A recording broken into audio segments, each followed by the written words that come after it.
Ya, Omar Bongo hapa, nimekuja tena kwa Wakenya. Hii Kenya tumeona kuna jamii zingine wakitaka kufuata njia fulani, watu wanaongea sana, na wengine wakitaka kufuata njia fulani wanaenda kwa utaratibu zaidi. Nasema hivi kwa nini? William Ruto ametembea nchi, ametembea Luoland, ametembea Mombasa, ametembea huko Central, William Ruto ametembea Kenya yote. Lakini William Samoei Ruto wakati anaweka mguu kwa jamii yetu wa magharibi hapa, jirani zetu hapa chini, watu wamechemuka,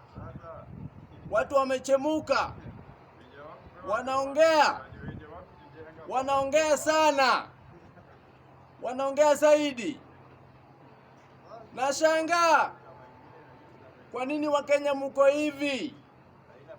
Wengine wamejipanga, wamekuja kwa president, wanaongea na president, wanapewa mambo zao.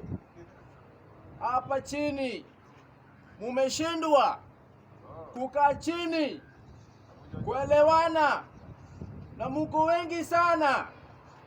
Kwa nini mnafanya hivi? Munataka jamii yetu iangamie, turudishwe nyuma. Hatutakubali hiyo. Nyinyi watu wetu, my friends, tumejuana sana kwa miaka mingi, na hiyo tukue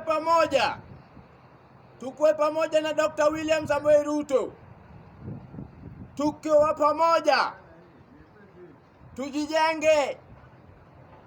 William Samoei Ruto amekuja na maneno matamu, amekuja na mali, ameweka sheria la mali kwa kila inchi, kwa kila kona ya Kenya.